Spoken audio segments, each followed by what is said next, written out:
Welcome, Mark Monfort, to the Bitcoin Consultant podcast. And thank you very much for joining. I think this is your 100th podcast in the last week, is it?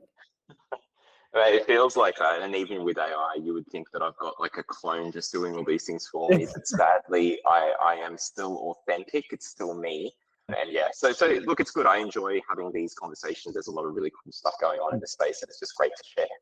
Yeah, absolutely. So a quick introduction on Mark's background. So Mark is a data scientist with a background in investment banking. He's passionate about emerging technologies and bridging the gap between that world and mainstream adoption. He's a co-founder of many things. So one of those is Not Centralized, a venture studio focused on emerging technologies like blockchain and AI, including their LLM platform site. He's also a co-founder of the Australian DeFi Association, where he presents regularly. That's an advocacy group for development of blockchain technology and an advisory board member for the Data Science and AI Association of Australia. He's an accomplished speaker and MC, I can testify to that. And Mark has championed emerging technologies on podcasts and in the media, and has been cited in multiple major publications, including the Australian Financial Review, AusBiz, etc., and the Australian as well, I think. So structure for the podcast today is in three parts. So first part, we'll just run through a bit of Mark's background and how he got into this whole blockchain and AI space. Secondly, we'll get into a little bit of Mark's macro thesis around artificial intelligence and blockchain. And also, why should anybody care? Why should the everyday person care? And then lastly, being as this is a Bitcoin focused podcast, I'm going to pry more into Mark's opinions on, the intersection of Bitcoin specifically with AI, but we'll touch on some other cryptos as well. So does that sound all right with you, Mark? Right, that sounds great. You've got a background, quite a diverse background, from claims to accounting to consulting. Yeah. How did you transition from that into blockchain and AI? And it seemed like quite a lot of your roles were centered around like data and analytics. Yeah, that's definitely been a key theme over the 2 decades of me being in the workforce, entering in 2003 and up until now, so over 20 years that I did a bit of stints in uni. Why I was in insurance, that was just like a happy kind of accident. I didn't know what I wanted to do out of school. I didn't even know if I wanted to do uni. I was kind of not forced into it, but there was nothing really else. And, I didn't know what my options were. The internet was not as strong back then. We definitely didn't have ChatGPT. I wasn't going to meetups. I wasn't like the networking community, really well-connected person that I am today. And what it ended up being was that I just needed work experience. Like I didn't know what I wanted to do at uni. I was doing a very generic course, did some work experience and took a year off to work in something just to get office kind of experience. So that was the insurance aspect. Went back to uni after realizing, what I really want to do, and it was to work with numbers, and accounting was the thing. And then that led to a stint at a Big Four accounting firm, which was great, but it wasn't really for me in terms of the work. I went to work as an analyst, and that's where really getting into the data had happened, because it was more around using data to do just very generic stuff as an analyst, using not bad, but just really difficult to use tools. And then learning that, there's other tools out there like Click and Tableau and Power BI, and learning all of that world. And armed with that skill set, it led me to working in finance and financial markets specifically as a researcher. And, from stints working in London and New York to working at the ASX here in Australia, and then being a consultant in that space, gainfully employed, mind you, all that time, there was just this itch to go and work for myself. And a dude that I used to work with in London who had moved down here, his family has some connections to Australia. When they moved down, it was like, okay, well, maybe we could make something of this in terms of the consulting we were doing, the work that we did in banking in London. How do we take this to the Australian market? So starting off my own company was really like data stuff first, and it was with funds management, with hedge funds, with asset managers, with ETF providers, etc. And then because people saw the data stuff, they're like, hang on, we've got some blockchain projects. We need some analytics on this. We need your view of like how traditional markets work. How do you apply this into the blockchain space? And immediately we just put our hand up and said, yeah, we know a bit about blockchain. You're Googling that night to go, what is all this kind of stuff? And, there's no ChatGPT, so you're figuring it out and you see patterns. And, one of the first things that we saw with blockchain, that, the smart contracts that are underlying all of this, that's very similar to automation. How things get transferred, and there's this cost to doing it. Like, how does that compare to the real world? it looks like it's a better system. Oh, it looks like we can program on top of this and do things maybe at a cheaper cost than you would do in the traditional world. And so that, long story short, was how we got into this blockchain space. And I would say that it was probably late 2021 when we started looking at that space, because people that were at VCs that we'd known were trying to bring us into the space. And it just made sense for us to not only do projects with them, but then to look at how do we actually build stuff in this space. There seems like there's an opportunity here. So yeah, that's how it all began. Yeah, right. And when you talk about that company, is that the Not Centralized company that you still operate under today? Yeah, so it's interesting because we didn't actually do it all under Not Centralized. That didn't form until a few months later. Because what ended up happening was that we had a company that was doing all the data work, and that was called Open Insight. That's dormant now. There's no work that's going through there. But essentially, that company was brought in to help out and do this work. And then we saw that, hang on a second, we need to learn more about this space. And so we created a little WhatsApp group amongst our friends just to see who else is interested in this space. And it turned into, you get those, you've been busy for the whole day and there's like 100 messages there because so many people are just passionate about this sort of stuff. So we turned that into a Discord, which turned into a meetup group, which turned into just like more and more people in that space. And we met interesting characters, interesting people. And eventually we met some other people that we wanted to work with. And that's what formed Not Centralized. So the evolution was we were working, then we created this little community because we wanted to have a place to converse. In between going to other meetups, we just wanted to have something where we could share ideas with people. And there are other meetup groups that we didn't see that they had like a Discord or anything. So we initially were just supposed to be this chat. We would go to other meetups and then chat. But then people liked, I guess, the conversation and the way that we had an outlook on this space. I think to this day, we're still very pragmatic with the technology, and people found that balanced approach interesting and wanted to sponsor and wanted to get us to run these meetups. And so that turned into meeting other people who were like-minded and also brought a skill set into the blockchain space with what they were doing. In particular, it was a group called Bishop and Fang, and they were raising capital. They'd done stuff for Ligon, for Tip, which is now called Staples, and for other projects. And they wanted to raise capital and continue to do that. We wanted to work on projects and do advisory and maybe build products and see what that would look like. That's obviously evolved now. And so that's what led to creating Not Centralized. And the way that we were saying it is that Not Centralized is this venture studio that does these various things. We don't do the capital raising anymore, but we still will build products. And two of those are now turning into companies themselves. So one is on the AI side, and then the other is on the blockchain side. And the blockchain one has had a few projects under its belt historically, currently, and we've got projects lined up in the future, which are quite interesting, I think. So it's through this like evolution that, things form basically.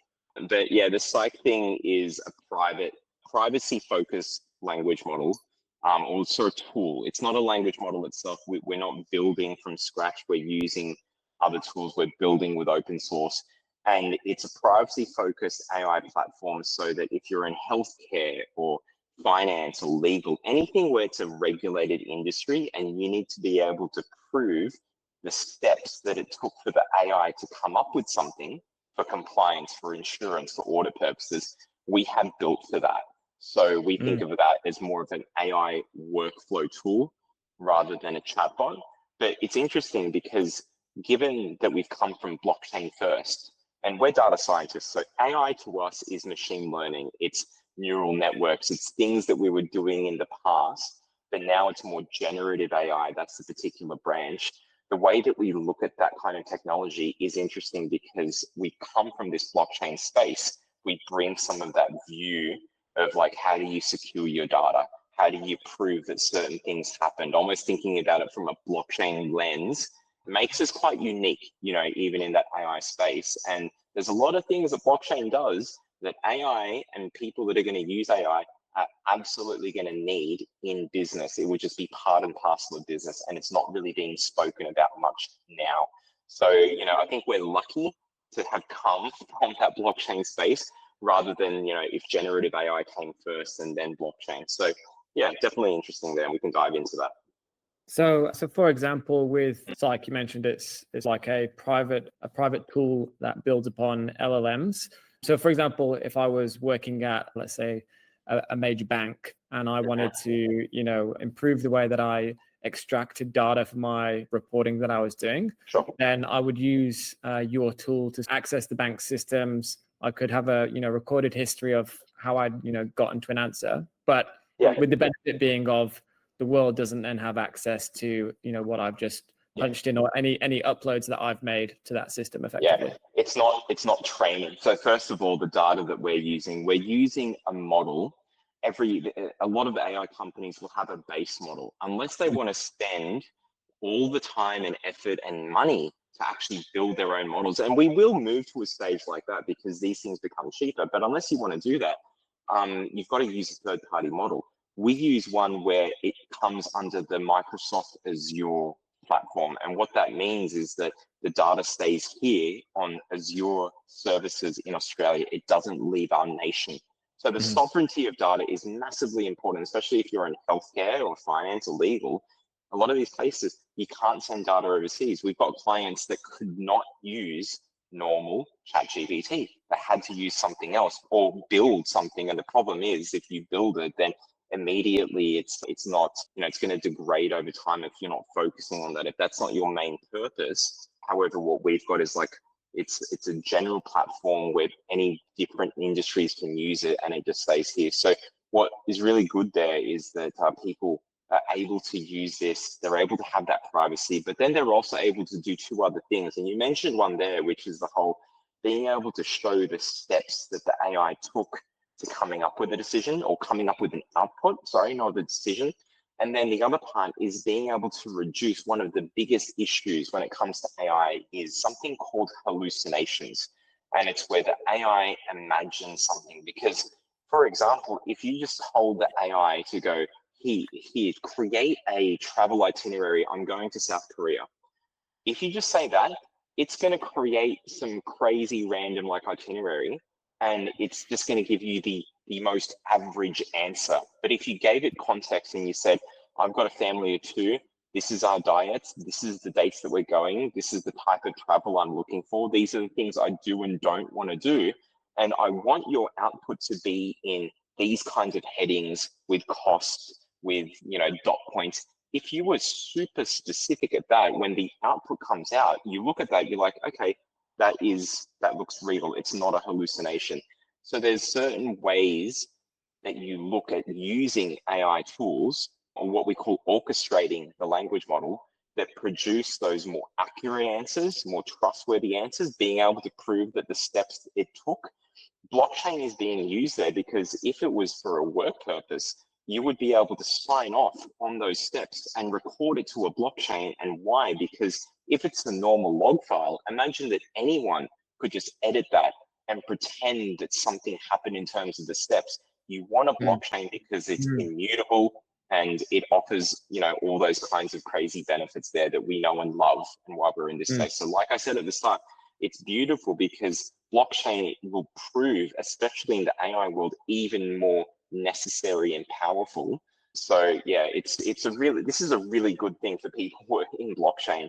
When they start to see that, hang on, the AI industry is going to massively need us, great. So, I mean, how the hell do you go about taking all of this data and tool set and then putting that on a blockchain? Like, what does that look like? How do you do that?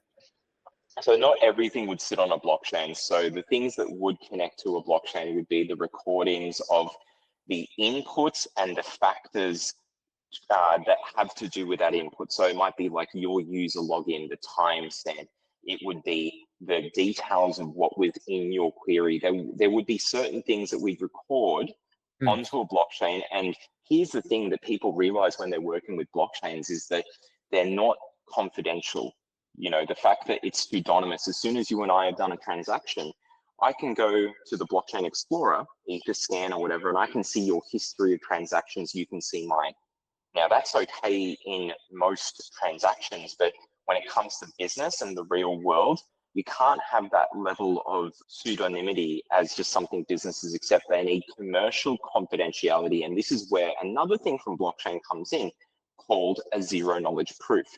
Zero knowledge proofs are something that we started working on when we were part of the Reserve Bank of Australia's CBDC project. And it was between businesses, but even though it's between businesses, businesses still needed to be able to obfuscate or at least selectively choose what gets shown. And if they don't want amounts to be seen by anyone that looks like, if you or I are not part of the deal, we would only see a transaction. But if you and I are part of the deal and we're allowed to, we would see the transaction amounts. So we were taking that thing that we built in a transaction sense, applying it in AI means that there will be things to do with what you're doing on chain. Let's say that we're recording your steps that you took to get to this process. Well, maybe some people need to see parts of those steps because it's for, I don't know, audit. But then when it comes to insurance, they don't need to see all those parts. They just need to see other parts. And so ZK proofs are this beautiful thing that will help us also in that AI space, because it allows us to be able to prove things without having to move the data around. And we hear about all these data breaches from government, from private companies. If we were in a world where more ZK proofs were used, we probably wouldn't have as many of those data breaches. So things get also interesting there. Really interesting. And that, on the topic of ZK proofs, so I'm definitely not an expert when it comes to understanding those, but I heard the analogy of the way that it can verify your identity, like a computer can verify identity without having to disclose your identity to other parties, is effectively, imagine a combination of rock, paper, scissors behind your hands. And if the machine can, if you can respond to the guess and get it right, 100 times in a row, you've basically statistically proven beyond all doubt that you are who you say you are without having to disclose ID. Like what other ways would you explain what a ZK proof is?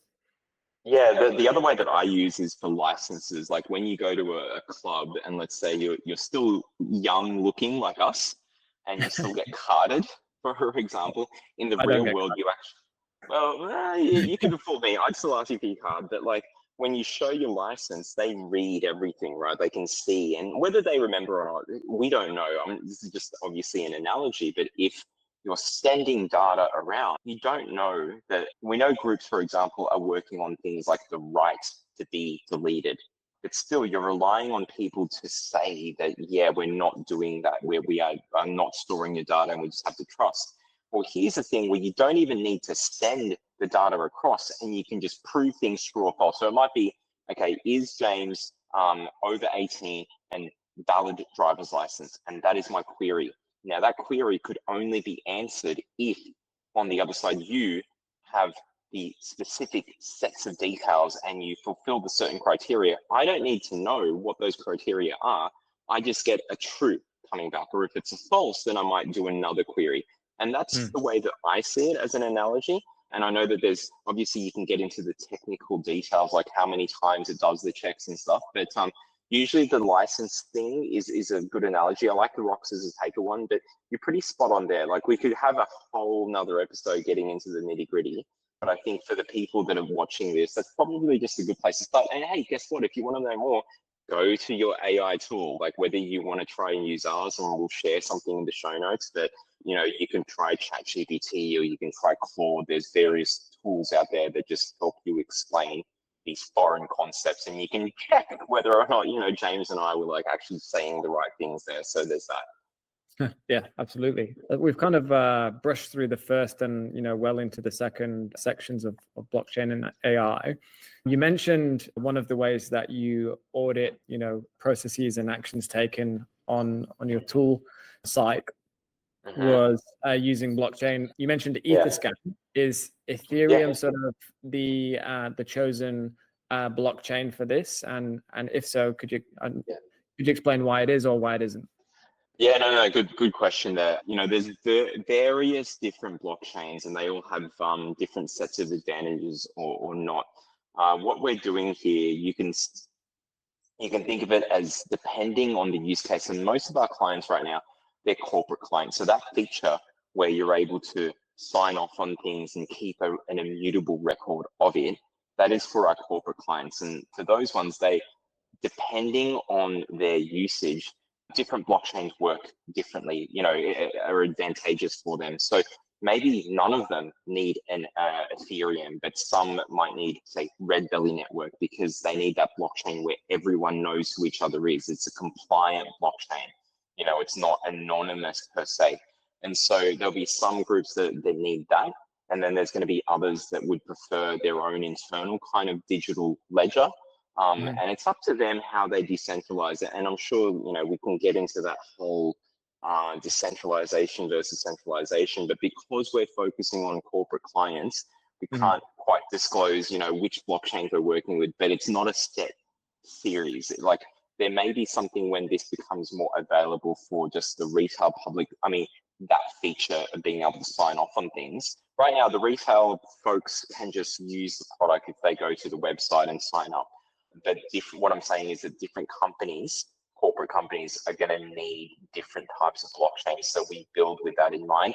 We're working on a current project, and we've said this to many already. It's mainly blockchain focused, so there's no spike in it yet.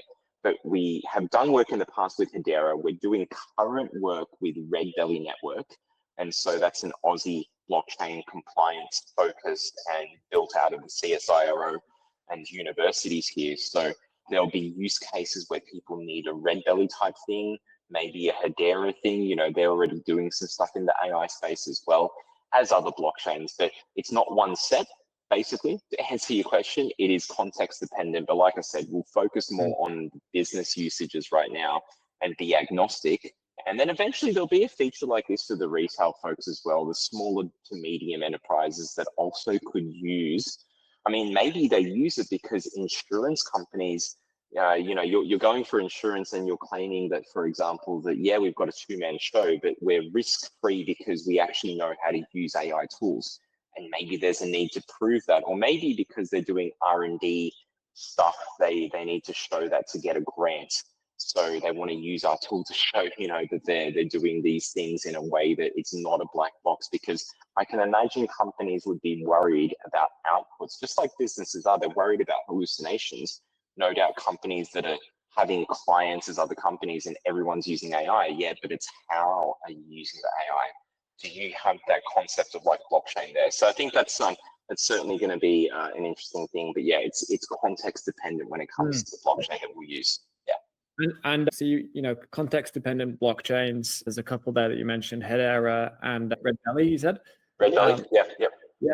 Do you custom build blockchains for companies as well? Did you mention, or is it just you kind of pre-select blockchains that are already existing? So the way that we on the blockchain side of things, we haven't been contracted to, and I don't doubt that we could, if need be, build that. Like, whilst we've got our main developers here, Arturo and myself, we've got an army of people overseas with partnerships that we've got if we needed to scale something. And especially when you're building in the blockchain space, you need that. Most of the stuff that we're doing in blockchain is around the project. So think, for example, it's an NFT project, and we've done a few of those in the past, or we were chosen as one of the 15 or 14 or whatever it was projects to be part of the RBA's CBDC pilot. And that was a wholesale CBDC, and it was a non-programmable version of Ethereum, but it was real money involved. We did a construction use case where tradies could actually do work knowing that the other side has the funds, because digital escrows are far cheaper than normal escrows. And so we build apps, decentralized apps or dApps on top of blockchains. That's how we work. So we've done stuff with Hedera. Currently, we've got a project with Red Belly Network, and that's to tokenize commercial invoices in the real estate industry. So, potentially interesting there for your viewers. That project is nearing completion, but there's a good number of wallets that are being put on chain as part of that. There'll be a big TVL number when that does get announced as like a completed kind of project, but that's with Red Belly as the blockchain, Maneuver as the payments, the on-ramp and off-ramp, because at the end of the day, people are still going to use Australian dollars, fiat currency, to make the payments and receive payments. But in the middle is where the blockchain sits. And so we build these dApps, we build these blockchain applications and stuff. We haven't done the, building the actual from scratch, like the blockchain kind of platform. We're getting involved in projects like that, but who knows what happens in future. Watch this space, I guess. How have you found the appetite, for, across clients and companies for this type of work? Because at least from the companies I've spoken to, there's a spectrum, but a lot of companies, people, individuals are very much still trying to wrap their head around, Bitcoin and how Bitcoin works. And you are like, integrating AI and blockchain and, decentralized decision making and process recording. Like, how do you get that across the line, or is it people approaching you from these tech companies? It's a bit of both, I would say. So there's definitely a mix of folks that some are more forward thinking.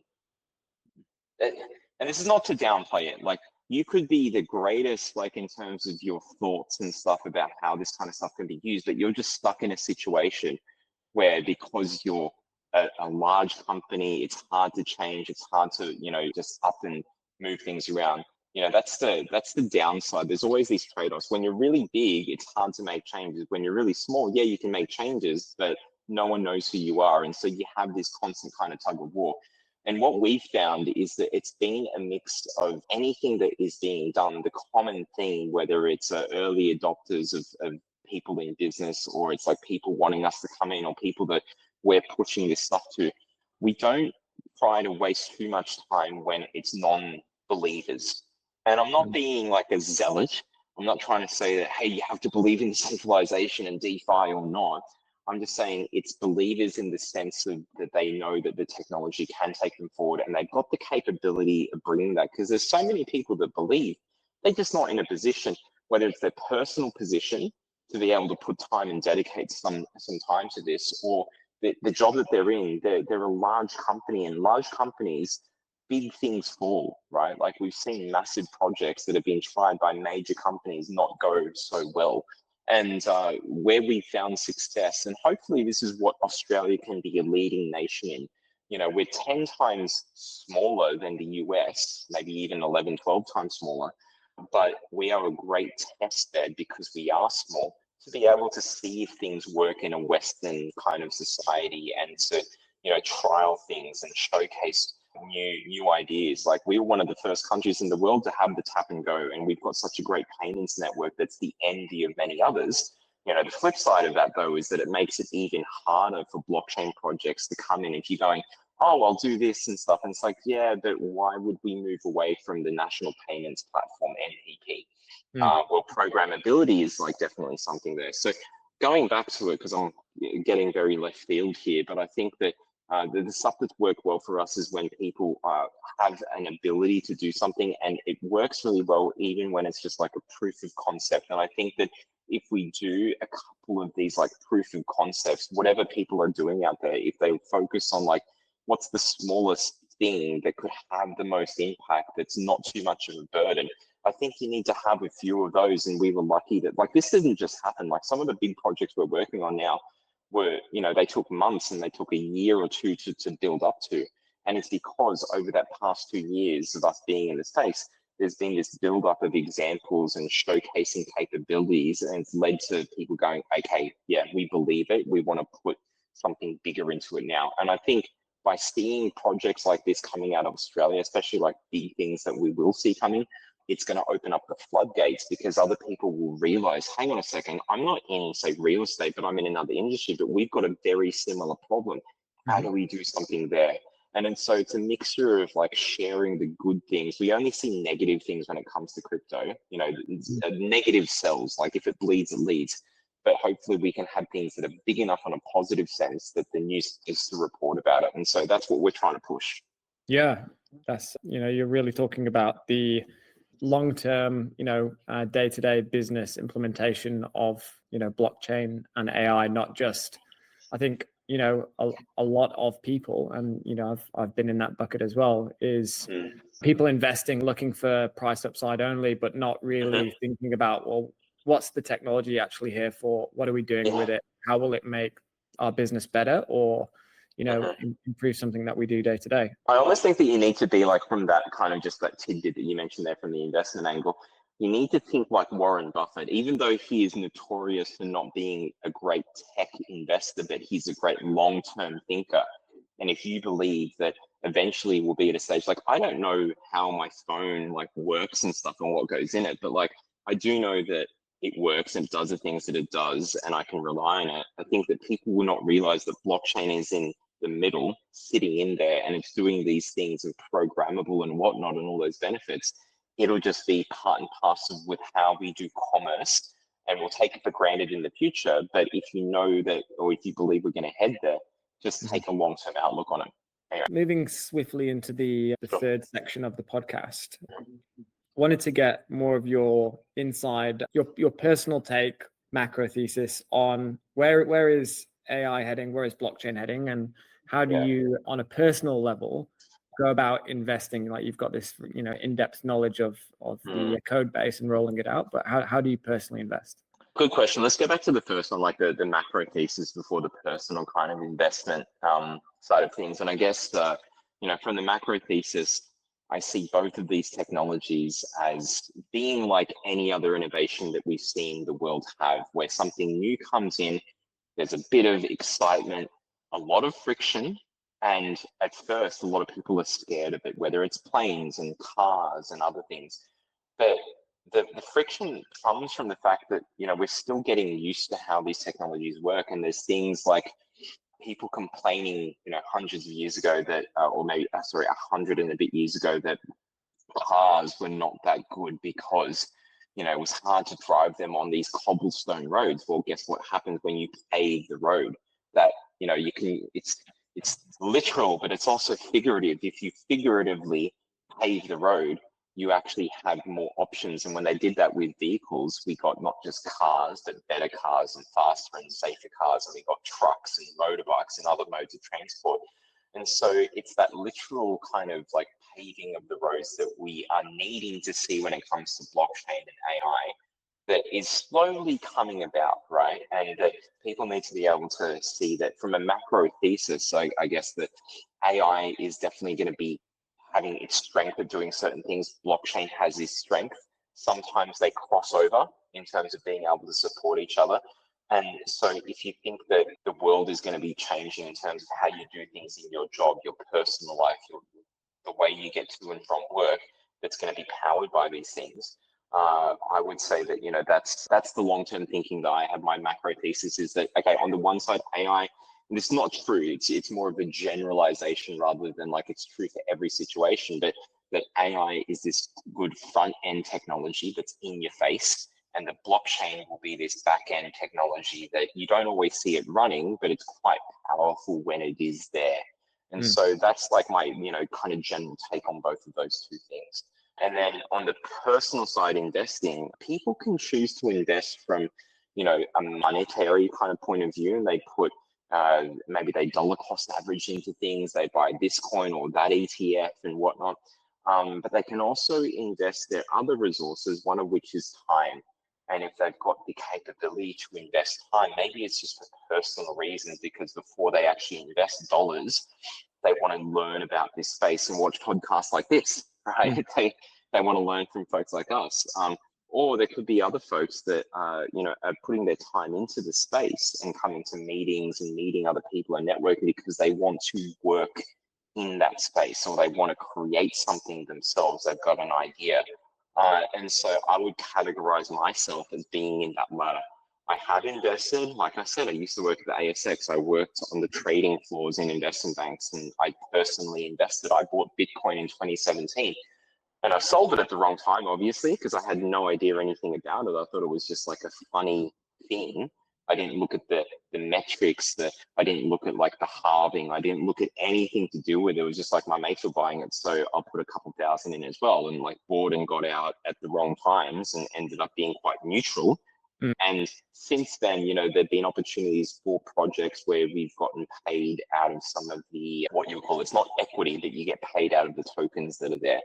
With the work that we're doing now, as a business owner, as a startup founder, you get rewarded from some of the, and I'm not saying that we've got tokens, like Psych itself is a traditional company. We've incorporated that now overseas, and we're raising capital for that in a traditional way, nothing to do with blockchain. But on other sides, there may be blockchain projects where there will be, you know, because we're seeing it coming back, we're seeing it becoming popular again, probably because the price has gone up and there's other macro factors there, whether it's Trump mentioning, you know, months ago that he would do stuff with crypto and whatnot. But it's certainly, you know, there's options that are open, but primarily we invest our time because we can, as developers, build these things. If I wasn't in this position, I was doing something else 9 to 5, I would probably invest something else. I'd put, you know, and this is definitely not financial advice, folks. Check all the disclaimers on whatever website there is there. But, you know, from my personal point of view, I would, you know, invest my money into this because this is just a space that is moving fast, and I would just take that long-term outlook. The problem, though, as you mentioned before, there's a lot of people that just want to make a quick buck. Unfortunately, what that leads to is not, apart from a lot of disappointment, you know, some of the smartest people in the world, rocket scientists, work in the investment banking space, and yet the hit rates are like 52% accuracy. You know, maybe they're right more of the time because they know how to control their risk. But if the smartest people are finding it a hard time to try to make money in this space, how the heck are retail people supposed to? Then you have these shonky people telling you that I can help you make money, but they're making more money from selling their course. They're not actually adding value. And so I hate to see this kind of thing, but, you know, unfortunately, it is what happens in the space. Let's say you are an investor. What do you do when, you know, you've got 1,000, 20,000 tokens? How do you spread your bets? A good way to do it is to look at the project and assess it using AI, for example. If I was someone, I would actually grab as much information I can from that company's website. And I don't care, you don't have to use Slack for this. I'd be very happy for anyone out there that wants to sign up for Slack and wants a bit of help with, you know, the features that we've got, because we've made things a little bit easier to, or not a little bit, a lot easier to do than in your normal chat thread application where things can get lost in the thread. Like, we've laid it out in a different way. But I digress. My point is, if you take, whether you're copying stuff off the website, you've got their PDF white paper, other things that they've said, and you've loaded up into an AI tool, and you just simply ask the AI, help me come up with some questions to figure out whether this thing is BS or not, right? And then using the output, actually ask those questions to the AI and go, okay, read these documents, answer these questions for me. Having that kind of a workflow will help you assess. And I'm talking about the projects where maybe they don't get much noise made about them. It's different when it's like, you know, Solana, here's Cardano, here's this blockchain. That's more of one where it's easy to look at, are they having projects built on top of them, and are those projects real? That's where you would actually look at the project rather than the blockchain, because the blockchain itself needs a lot of activity for it to actually be valuable, right? That's why Ethereum is what it is, because it's like there's a lot of people doing stuff on top of that.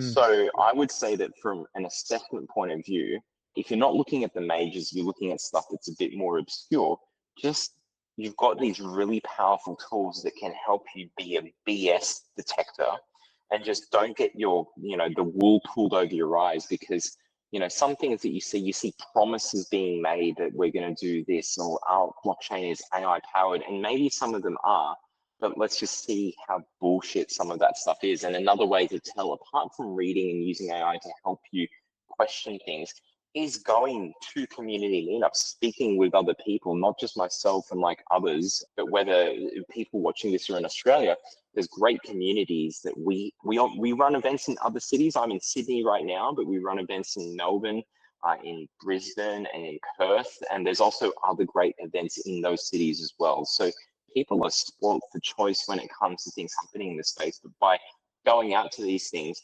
you will invariably meet very pragmatic, you know, thoughtful kind of people. And sometimes you meet complete degens that just want to YOLO into something that sounds good. And I think it's cool to ride the meme wave. You're like, you know, if only I could have seen that, you know, Elon was going to really push Doge, for example, I would have bought into that.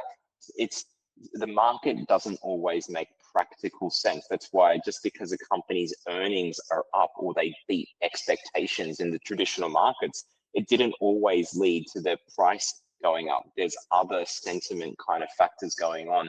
So I guess it's a matter of, at the end of the day, all this information, people just got to do what they can to help them sleep at night. And if that means an investment in a simple ETF or only in Bitcoin or only in Ethereum, because those are the things that help them just be, able to not worry about the 24-hour market cycle, that while they're sleeping, the meme coin goes down all of a sudden because something happens. I think if you're like that and you're more risk averse, then choose things that are simple. But if you're more risk taking and you've got the time to dive into it, there's so many tools available. Like I've just mentioned AI to look at the white papers, but look at Nansen and Masari and June Analytics and all of these great crypto analytics tools, and then research from other places like Real Vision and Collective Shift and all these great names out there. There's so many resources that I'm sure people will be able to look into. But just be careful. It's been thrown out there that Bitcoin would not only some people still debate, is that going to be the currency of the future or not? Who knows? At the minute, it seems more of a volatile long-term store of value. But people have said that as it increases in value, we could see Bitcoin as the preferred currency of choice between AI models, and that they would it's the most decentralized of the blockchains. As somebody who's an expert across both those areas, do you think there's any validity to that, and how do you see that playing out? It's a very good question. There's a lot of decisions about the future are made based on the information we have at hand right now, and things change as new things happen.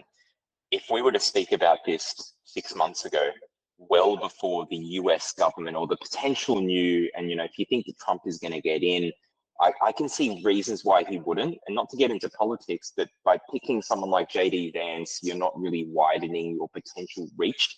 And typically you do that by picking a VP who has reach into areas that you don't. Anyway, we'll see what happens. But let's just say it is Trump that goes through and they do hold up their promise of buying Bitcoin as part of the reserves. That makes the world a very different place versus 6 months ago, for example. If we were to think about this, I think that there's potential, because what's the greatest thing about like currency in terms of the tokens? SDC and USDT are greatest stable coins for doing day-to-day kind of transactions, people getting paid in crypto. Now, because of companies like Stables, I can use my Stables card on my phone to pay for beers, to pay for, not that I drink beers anymore, drinking a bloody Solo here, but like to pay for everyday things is great at the other ends of the spectrum. One of those is microtransactions, because we can fractionalize this to the nth degree. And the other thing is major transactions, because typically major transactions they are done, it's very expensive to do. And microtransactions, they're so small that it's not even worthwhile using microtransactions in a traditional sense. So at those opposite ends of the spectrum, it's really good. Now, bringing it back to AI, those microtransactions could be really powerful when we live in a world which is highly digital. We're talking currently in the AI space about copyright and how your data is being used, your images, your writing, or this company's writing, and it's being scraped. You're supposed to, and sorry to go into this, but it's important. Companies are supposed to follow the rules of the robots.txt file on a website.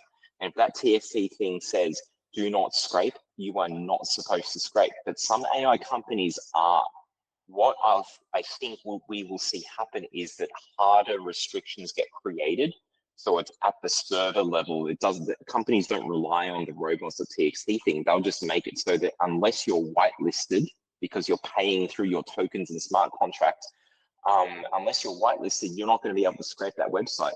Now, AI companies needing to do this will have to do some sort of microtransactions, especially if they're hitting a website 1 million times a day, to do on-demand scraping, or when like this AI model does a search and it picks up your website. What are we going to do? Just like have the normal fiat Rails system process all of those tiny microtransactions? No, we're probably going to use crypto. Bitcoin is very decentralized. It's very powerful. I can see us using that. I can see us using other tokens as well. But interestingly, Bitcoin has maintained its relevancy over all this time, not just as like a store of digital gold, but I could see it actually being used in a day-to-day sense, depending on the situation. So the future is bright because of that AI driving us to this very digital future. And, you know, Bitcoin will certainly be a part of that. We'll just see what shape or form that takes. Yeah, absolutely. I think just for listeners, is sometimes it can be a bit confusing where, you know, Bitcoin is spoken about as this expensive to transact on blockchain, which the base layer of blockchain, the blockchain itself can be quite clunky. It's 7 transactions or 4 transactions per second. Yep. It's expensive in fees. The Lightning Network, which some people have heard about as well, allows transactions to take place off of the main blockchain, and the net amount can be settled back onto the Bitcoin blockchain, but it's because of that ability to transact 1 million times, as you said, with one website and not have to store all those transactions immediately, makes it significantly cheaper to do those types of micro transactions. Exactly. And then there's other blockchains that they don't have that high transaction fee because they've just got a set fee, and maybe they also have to do some sort of layer 2 where they do the transactions off chain and they record it on chain. You know, they do the accounting, off chain, and they group up transactions.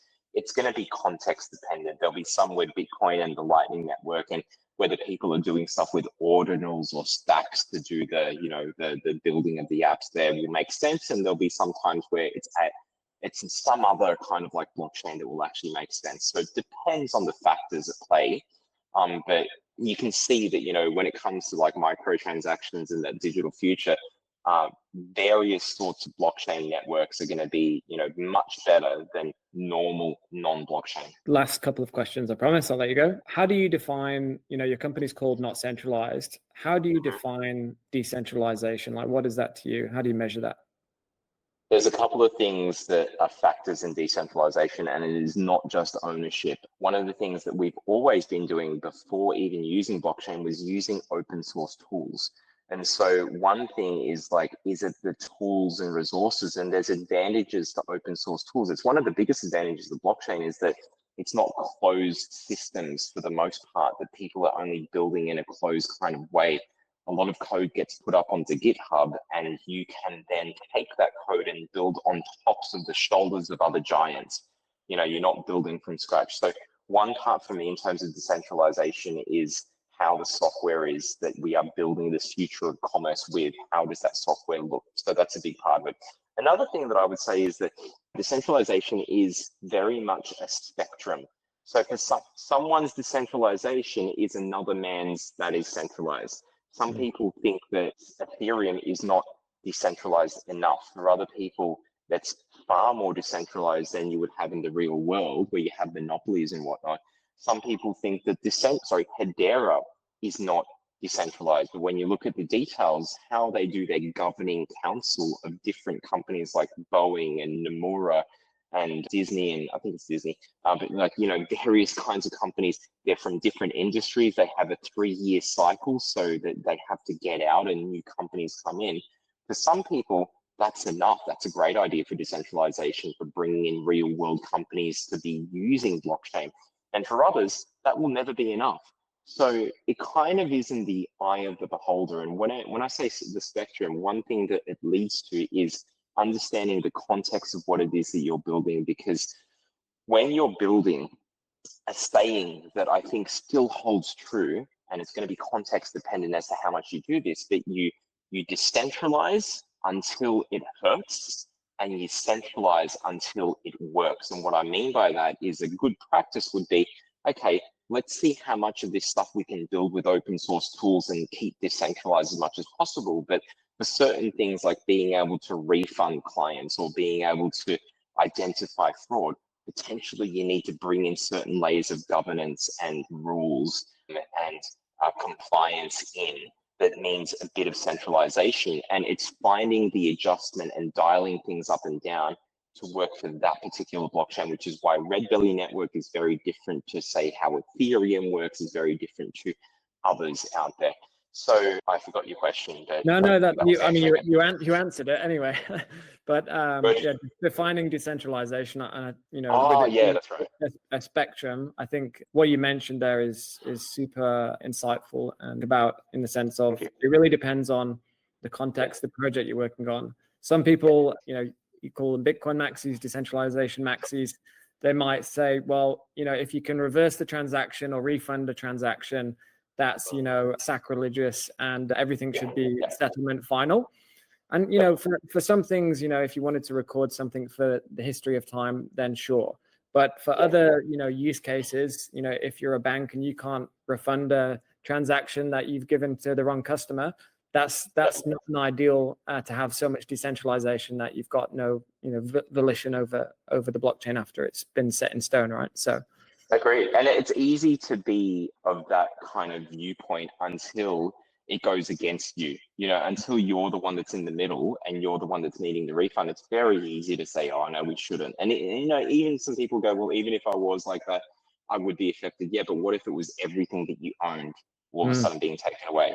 Like, not that, I would hope that no one ever YOLOs like that into something, but yeah, there are that is the exact reason why there needs to be like this pragmatic kind of viewpoint. And we're early adopters, but not a lot of people will, from when the mainstream comes into this space and is using, whether they know it or not. Like, I don't know how the tech works on the phone necessarily, but I'm using it. Other people do know. There's going to be people that know blockchain and don't know blockchain, but there'll be much more people in this space, whether they know it or not. We've got to be able to take into account that, some people will need more of that centralization. But the point is, all of this, there's optionality. If you still want to be a zealot and use completely decentralized DeFi tools and protocols, you should have that option.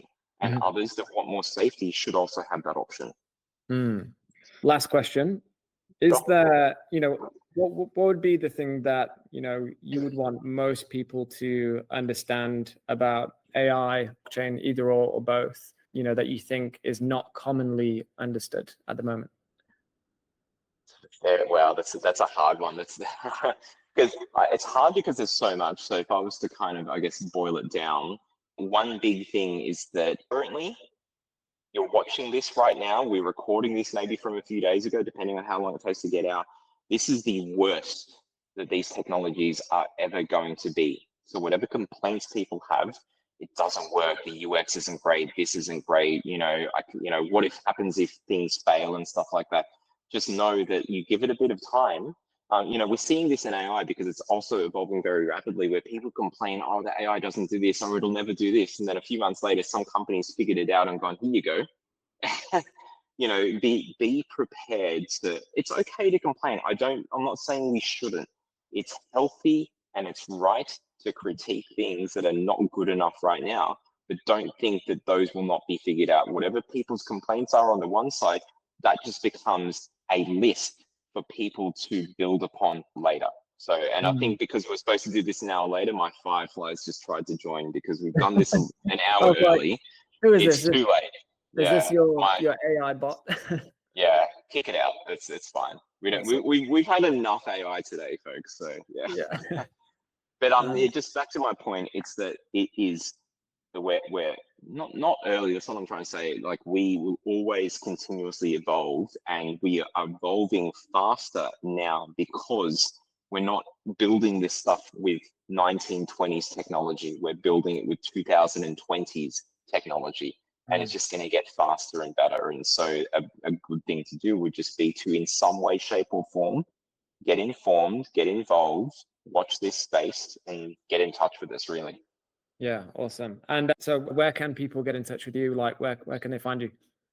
Two places primarily I do my stuff on personally. LinkedIn, so look me up, Mark Monfort, Monfort, easy to find there. And then on Twitter, even though I write about AI and blockchain, I go under the name Captain DeFi, but it's CaptDefi.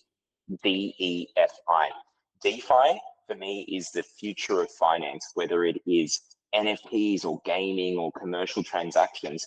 Everything is using in some way, shape, or form, some sort of decentralized finance tool. That's the future I want to see, where, you know, blockchain is powering a lot of that future of commerce. So yeah, Capped DeFi on Twitter, or X as people might call it, and just Mark Monfort on LinkedIn, and you can see all the other things I do there. We can, you know, you can complain to me about too many hats that I wear. Yeah, and your main website is Not Centralized?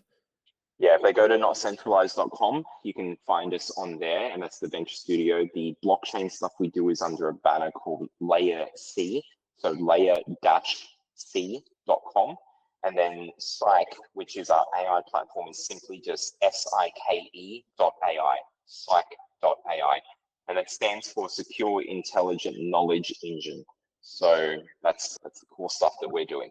Very cool. Awesome. Well, it was great to talk to you, and look forward to catching you at another decentralized event sometime soon. But thanks very much for your time, Mark. Absolutely. Thanks for your time, James, and looking forward to chatting further. Cheers, mate. See you. Bye.